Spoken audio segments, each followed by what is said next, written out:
We'll start with an opening statement from Coach, then open up for questions. Coach, whenever you're ready. First of all, hats off to Florida, smoking hot team right now. Now, coming off of 2 big wins, and they're a legitimate team. And I know maybe their record doesn't reflect that, but they've had injuries. They've been in and out, just like us, and they're just a tough out. And so I just want to commend them for the job that Kelly has done, and have the utmost respect for her and their program.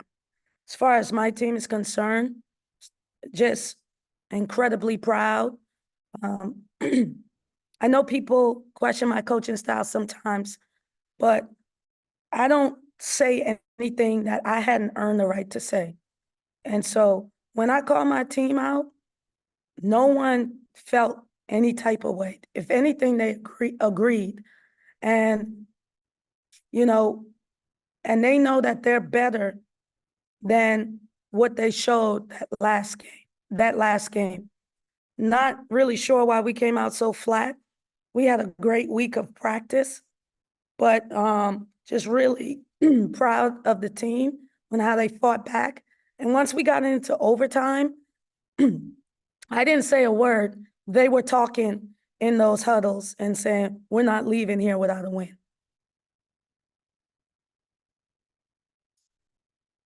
Questions for Coach? Yo, you talked a couple days ago about wanting to be the tougher team. Mhm. How much toughness did your team show tonight? Well, shout out to Chancellor Boyce. Chancellor Boyce spoke to us before the conference SEC play started.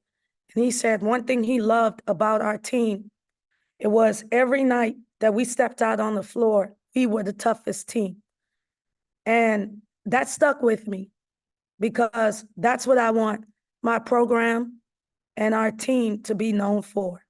And so tonight, I never felt like the game was out of reach. I just felt like we needed to settle down. We needed to focus and show a level of toughness. And I thought my team aced it tonight.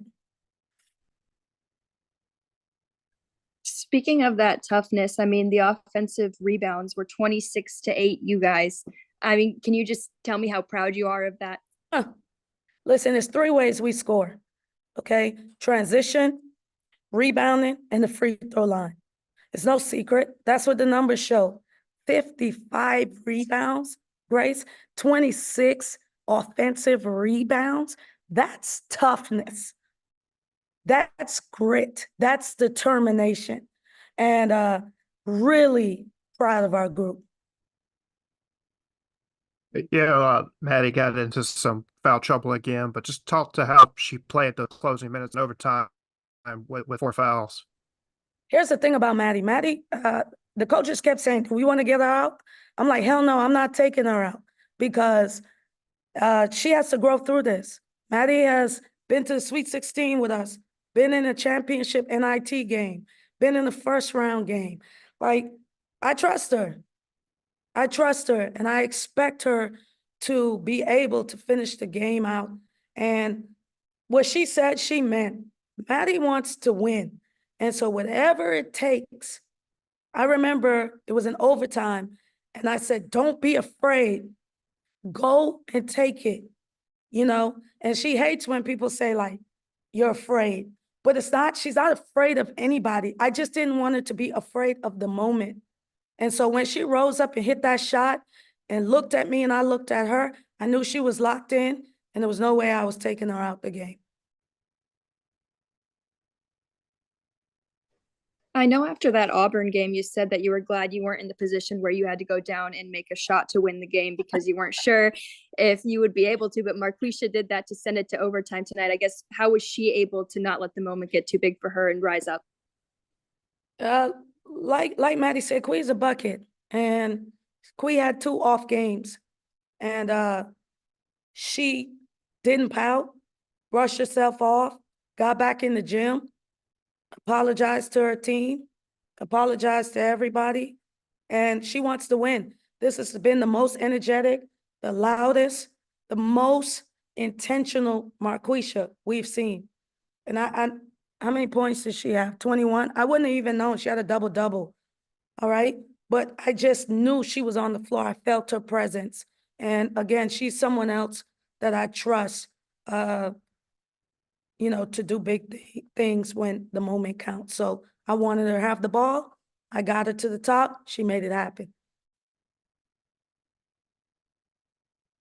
Hi, Jack Meyer from the Independent Florida Alligator. I actually have a pair of questions. If it's Sure. okay. First of all, your team held Leilani Correa to just 10 points tonight. Prior to this, she'd been on a crazy good hot streak. She's dropped 30+ points in multiple games in the past few weeks. So what were you guys doing to keep her in check? Like, how were you able to cool her down? Well, we were one of the teams she had a 30-piece on. So we took it personal and wanted to do our best to play team defense against her. She's so good. One-on-one coverage doesn't help, but we really studied collectively a lot of film on her tendencies, how she likes to score, and the girls stuck to the game plan. I was proud of them. On that topic, aside from, how you guys covered Correa, what would you say went differently from your first meeting with Florida earlier this season? And what would you say was like more of the same? I mean, I thought we got stops when we needed to. In overtime, we held Florida to 3 points in 5 minutes, and we exploded for 13. That was similar, but we didn't expect the game to be the same because Mataru didn't play, and she brings another level of offensive power to them, and they had played more games. So they're starting to gel. They're starting to figure it out. So anytime you have to play someone twice, that second time, you gotta, it's who wants it the most. They don't want to lose 2 times, and we want to win one on the road. This was a must win for us. We're a team that we don't want any questions when it comes to if we're an NCAA tournament team. And so Florida is ahead of us in the net. This was on the road. We should get a lot of positive points because of this. So this was a big win for our program. Thank you. Any other questions for Coach? Thank y'all.